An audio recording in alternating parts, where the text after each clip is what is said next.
now. Hi, and welcome to this four-part webinar series sponsored by the National Consumer Voice. My name is Dr. Sherry Gibson, and I am a licensed psychologist. I specialize in the area of geropsychology, so I work in geriatrics, and I really appreciate this opportunity to partner with National Consumer Voice in providing a unique training series targeted for all of long-term care service delivery at the administrator level, direct care staff, and then for families of residents living in long-term care. This first part of the series is focused for administrators in this particular webinar. And we're going to be focusing today on person-centered thinking, looking at it from a systems perspective. So the intent of today's training is to really getting back to the basics of what we know about person-centered care or person-centered thinking. And this could never be a more important time to go back to those basics as we are all managing these rough waters of a global pandemic in the context of COVID-19. My wish for today is that I provide you with some tools to enhance your already deep knowledge of person-centered thinking that embraces residents' needs as well as your staff's needs. And I'm going to give you some other tools at the end of this webinar, a start, stop, continue model for helping you track some system improvements and changes within your facilities, your communities.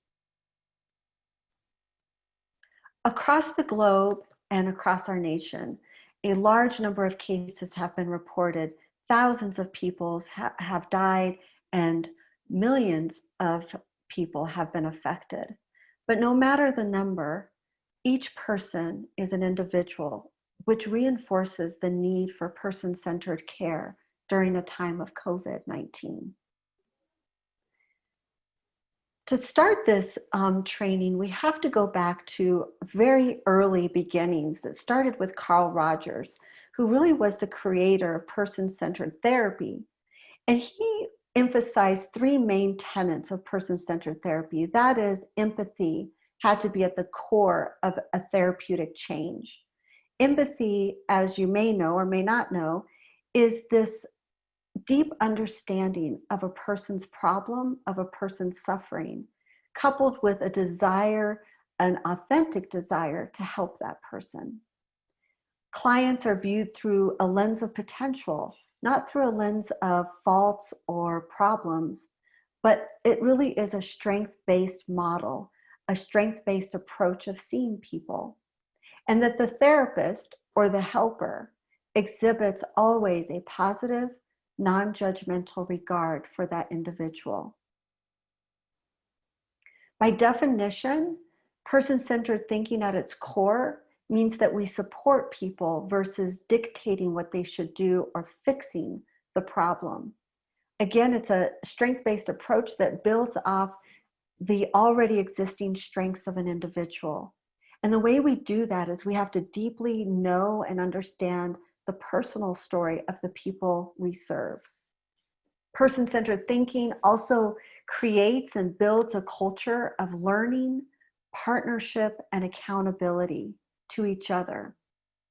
It's an approach that is used to discover this meaningful information regarding a person, which later then can be used as we create and implement person-centered plans of care or additional supports. It always aims to promote individual choice, individual direction, and a sense of control over a person's life as they see it, and those supports that they already receive.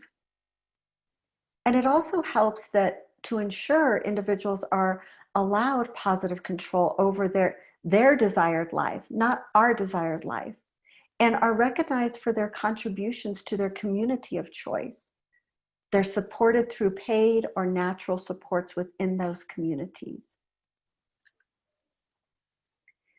We have an opportunity to create a system and a culture of person-centered care. And I believe that the best way to do this is to always hold up a mirror holding up the mirror to our organizations, holding up the mirror to our individual personal style of connecting with people is vital as we embrace a culture of change.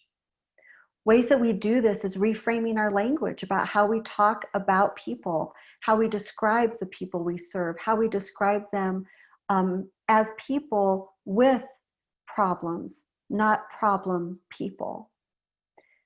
We have to shift our perspective, knowing people and honoring what's important to them.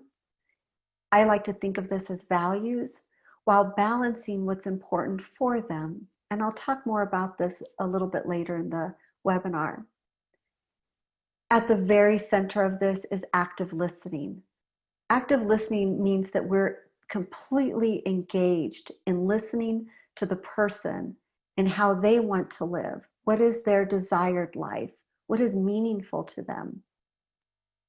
And one of the things that's important about listening that I'll highlight here is that we are as providers, we are in a natural position of power whenever we enter the room with either a staff member or a resident. And the way that we balance that power is to listen, is to stop talking and let somebody else do the talking. We also support people in making use of their community resources so that they can have the life that they want to live. And through creating this system of person-centered care, we provide support to assist people with making those things happen. Again, we are co-journeyers in their realization to a desired life. Some really important questions to ask, and probably the biggest important question to ask is, who is this person and what is important to that person? Person-centeredness really aims to change those common patterns of community life.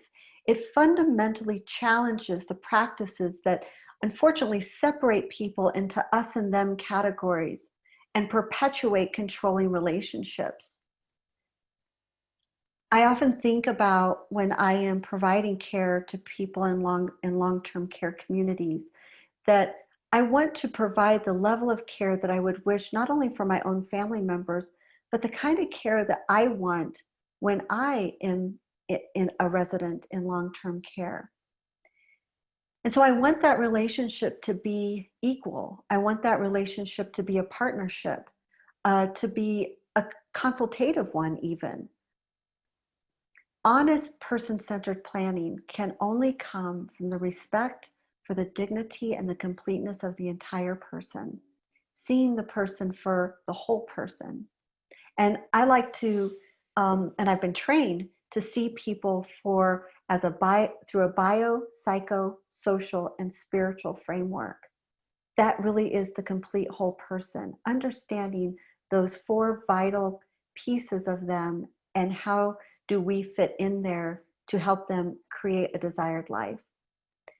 It also assists people in defining and pursuing those futures that they are wanting, and it tests the person's clarity, commitment, and courage as we journey with them through that process.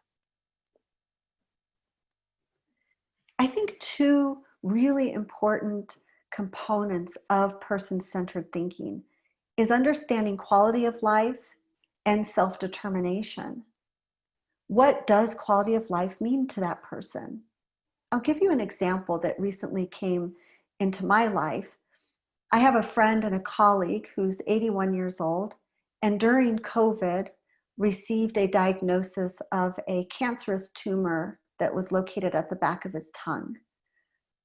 My friend and colleague had the tumor removed, and the treatment that was recommended was that he go through a series of radiation treatments in addition to pharmacological treatment. He and his family decided to go ahead with the treatment. And after about the sixth treatment of radiation, my friend's quality of life started to deteriorate. What he noticed was a deep fatigue that overcame him, and also his loss of his sense of taste. He could no longer tolerate not tasting food and not enjoying that dry martini at the end of his day that he has always enjoyed throughout his life. So my friend consulted with his family and then consulted with his provider, his oncologist, and asked, what are the risks if I stop the treatment now? And his provider told him that the risk was about a 15% chance that the cancer would come back or that he would have another problem. And my friend decided with his family that he was going to take that risk and he was going to exercise his self-determination to stop treatment. So that's a really good example of quality of life. For my friend at 81, tasting food meant a lot to him. Being energetic enough to care for his yard and to sit out in his garden, that was quality of life. And so there in that example lies this delicate balance between autonomy and the dignity of risk. Dignity of risk means that a person is given the risks and benefits to any decision that they're making, and thereby they can make an informed choice. Now, as providers from that side of the equation, it's equally important that we provide people with an informed choice, that we give them all the information, and that we document their choice and how we got to that choice, who was consulted, what was their thinking around that, and how did quality of life add to that equation, add to that decision making. All of these aspects are germane to long-term communities. I want to now transition into talking about some tools for you to analyze how you're using person-centeredness in your community and ways to take action towards person-centeredness.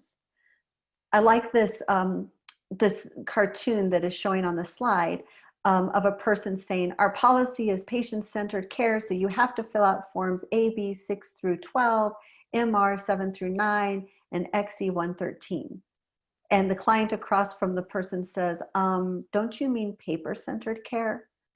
I think this really highlights for us that we can get very prescriptive in our forms and the ways we go about getting information from people, thinking that we're getting all the information, when really by filling out a form, that's not really person-centeredness. It involves relationship and communication. And by communication, I mean conversation and listening. I mentioned earlier that it's important for us to understand the values of the people we're serving. So asking people, what's important to you?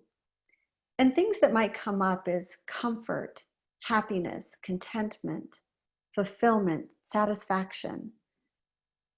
When we know what's important to people, we can anchor any intervention to know what's important for that person's health and safety and for their being a valued member of the community. I use this a lot in my work with families. You might have adult siblings who have very different values for their parent and are at odds on what those values are or what those interventions should be, what treatment they should have, where they should live, who should take care of what in their care. And when I can get families on the same page as to what the values are that they know of their family member, and if the family member, more importantly, can participate in that conversation and speak to what is most important to them, then every conversation we have about their care is centered around that value. So that if mom or dad's value, for example, is to be pain-free, then the interventions that we are coming up with in our treatment planning, either as a care team or as a family making those decisions, must involve a conversation around that value so that those interventions are targeted to those values. One tool that I want to share here is called a working and not working tool. This exercise is a really simple way of analyzing what is happening in someone's life from more than one perspective. It can help to identify whether what is important to them is present in their life and whether they are being supported in a way that makes sense to them. Problems surface where there are areas of disagreement in people's lives. By looking at what is working and what is not working from different perspectives, it becomes clear where there is agreement and where there is a difference. So this can be helpful in looking at a particular issue or a circumstance. And we simply ask the perspective of the team, what worked with this person, what didn't work, what should we be doing differently, what have we tried, what hasn't been tried. And also taking in the perspectives of both the family, the resident themselves, and any other key stakeholders. There are core principles of negotiation here because when we figure out what hasn't worked, we have to take it another step and negotiate what needs to be changed. People need to feel listened to. And that certainly speaks to the residents themselves, but it also speaks to the team process. Your team members need to feel listened to. Your staff need to feel listened to and respected from their perspective.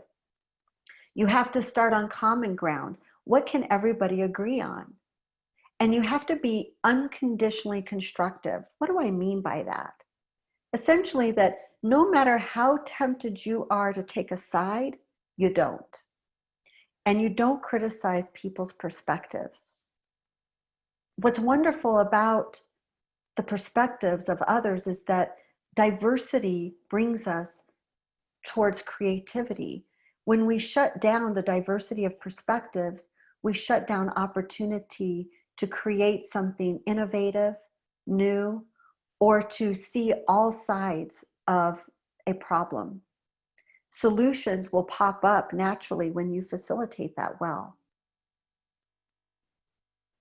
Another tool I like to use is what we call the donut.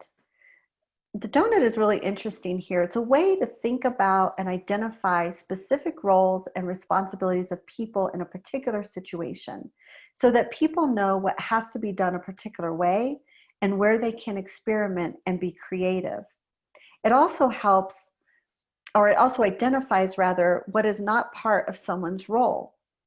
So for example, you see here on the donut, if you think about the donut itself, think about it that as clear space. That's where we use our judgment and creativity. In the center of the donut are our core responsibilities. And outside the donut is everything that's not our responsibility. Let me give you an example. I'm going to tell you about Beverly. Beverly lived in a group home, and she had a congenital disorder that where she was born with the organs, where her organs were displaced on the opposite side of her body. You can imagine from early on, from birth, she had a lot of medical problems, and that followed her throughout her life. Going to a doctor's appointment was incredibly traumatizing for her. One of the things that she really loved was she really loved to do arts and crafts. And her caregivers had a role with her in helping her go to the store, which was something that really helped with her anxiety because she loved going to the craft store. And so they would figure out how much money she had and if she wanted to go to the craft store, and they would help her decide what kinds of things she wanted to buy. Well, what usually happened with Carrie is that her caregiver would ask her on a Friday evening, do you want to go to the craft store this weekend? Carrie would say, yes, I'm working on a project. And that caregiver would pick her up in the morning. They'd go to the craft store the next day. Carrie loved the craft store so much that she would go through every aisle meticulously and look at every single item. What would inevitably happen is that she would put all these items in her basket. By the end of her shopping trip, she had way too many items for the money that she had saved and couldn't afford it all. So the caregiver would say, okay, Carrie, looks like you've got too many items here. You only have $42. What do you think we should do? Carrie said, well, I'm going to have to put some things back. That's right. How do you think we should do that? I don't know. I don't know what I should do. Caregiver would say, well, you mentioned that you had a particular art project. What if we went through the basket and those items that pertain to the art project only you keep and the rest we put away? So one by one, they would go through all of the items in the basket and would come up with the set number of items that pertained directly to that art project. And Carrie could afford it. Now, you're probably saying, as I say in this example, that's a lot of time. That's a lot of time to go through an entire basket and do an item by item analysis of what should be saved and what shouldn't. It would be so much easier for a caregiver to say, you know what, I see you're about $20 short. Carrie, I'll give you the $20 and you can pay me back at your next month when you get your allowance. Now, when we do something like that, we go outside the donut of what's not our responsibility. And we don't help the person learn important life skills. What happens here, the way that this story maps onto the donut, is that when our responsibilities are so big, our core responsibilities are out of balance, it fills up that space where we can use creativity and judgment in helping the person grow. And what happens when that becomes out of balance is that the boundaries become blurred and we step out of the boundary and we give to people in ways that aren't helpful to them. So again, our core responsibilities are defined by what is important for us to do as instructed. Judgment and creativity is what is tried to see if things work, kind of a trial analysis. And beyond the boundary are all those things that are not our responsibility. This exercise, I believe, really helps to clarify the roles of different professionals and agencies involved in supporting somebody. It can feed into care and support planning and can be used to sort roles and expectations of a team plan of care. Another skill that can be important is what we call the 4+1. And essentially this is important when you've had an event of some sort. Maybe it's that somebody's fallen. Maybe it's that somebody had an emotional outburst of some sort. And so these are questions that your team can ask, such as, what have we tried? What have we learned? What are we pleased about? What are we concerned about? And where do we go next?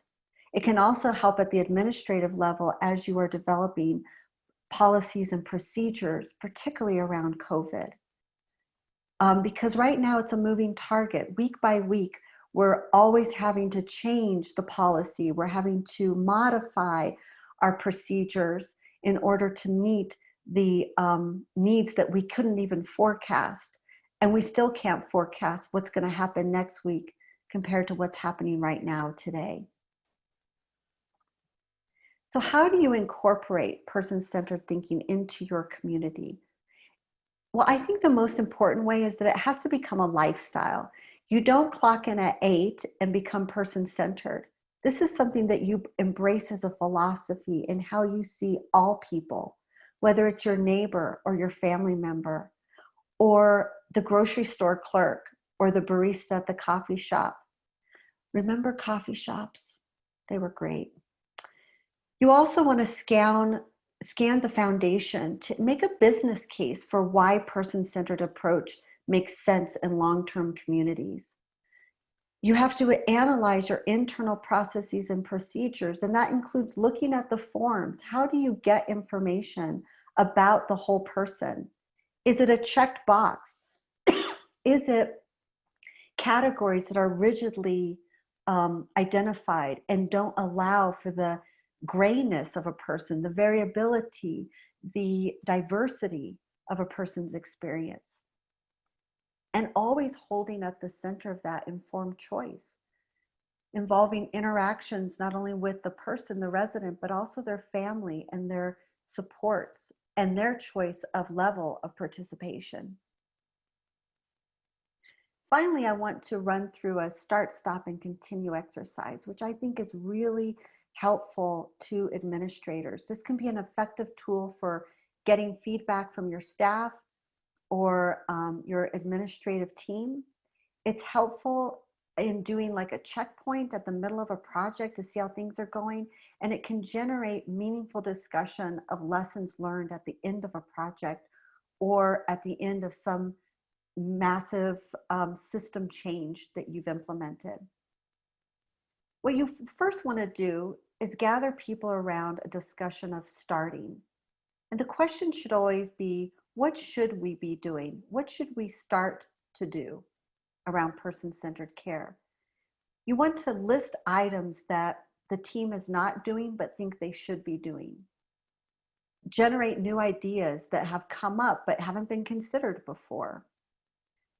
Generating new ideas that address new situations or factors that may not have existed at the beginning of a project or task, or at the beginning of, say, a global pandemic. So the way that I've done this with teams is I will get one of those large Post-it sticky pads, and I'll put it on the wall, and I might even break teams up into smaller groups and have them all generate ideas around what we need to start doing that is person-centered. And some of those can be, for example, the tools that I've mentioned here. Are one of those tools something that you would want to implement in your process? So you want to generate the start.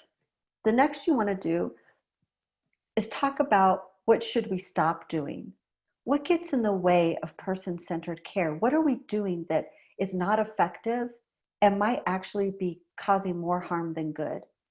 These are items and ideas that you can list about what's not working for the team, the staff, the residents. Ideas that are not having the desired outcome, or ideas that the team just plain dislikes. We just need to get rid of this. And again, putting up the sticky Post-it note and having people generate those ideas. There's no right or wrong here. It's really about idea generation, so that then we can distill what's the most important ones. What are the things that we can do? The last of this is continue. And with this prompt, you want to say, hey, we're already doing some person-centered things. We're doing a great job in a lot of areas. So what are those areas? What should we continue doing in our community? And here you want to list ideas and items that are working well and that the team wants to keep. Items that the team likes or thinks are very successful. And these may be pieces of processes that the team wants to stop, but we want to keep the team from throwing the baby out with the bathwater. So maybe there are processes that we want to stop, but we could keep aspects of those things because some of those things do actually work. Now, once you've done the stop, start, continue piece, you want to go back through and say, let's pick the top 3 out of each of these that we can do, especially out of the start and stop piece. What are the top 3? And you want to prioritize those and make a plan about how you're going to do it, how you're going to implement it. And then the other thing that I like about this exercise is I take those Post-it big pieces of paper, and you want to put them where people can see them, in a break room, in the administrator's office, down the hall of the administrator's wing. You want to put them in sight to remind people of the continued plan and as a source of accountability. As we end this webinar, I want to bring us back to where we are in this moment of time. And I think about the lotus that grows from a very adverse environment. Lotus grow in the mud, and they are these beautiful, delicate flowers. And I use this metaphor to think about the strength that I see as I work with long-term care communities going through this incredibly challenging time. When I work with residents and family members who are pained by the suffering that they're seeing, by the isolation and loneliness that can never be fully understood unless you're in that situation. And what I'm reminded in this moment of time that we're in together is that adversity brings about a resilience. It allows for an opportunity for all of us to grow and be creative in the way that we redefine care, the way that we redefine connection. Person-centered thinking, again, is a strength-based philosophy of being with people, not doing to people. And it's best modeled from the top down.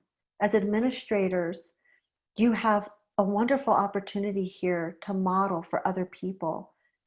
And through your modeling, you can create systemic change that reverberates across direct care staff, residents, and families. I've listed at the end of this webinar resources through the National Consumer Voice. You can find these resources through the links that are provided here, also through the National Long-Term Care Ombudsman Resource Center. And I want to thank you again for spending the time with me today. I hope this webinar training, which is the first out of a 4-part series, is helpful to you, bringing you back to what's important in our care and coming back to those basics of person-centered thinking. Thank you so much, and I wish you all well.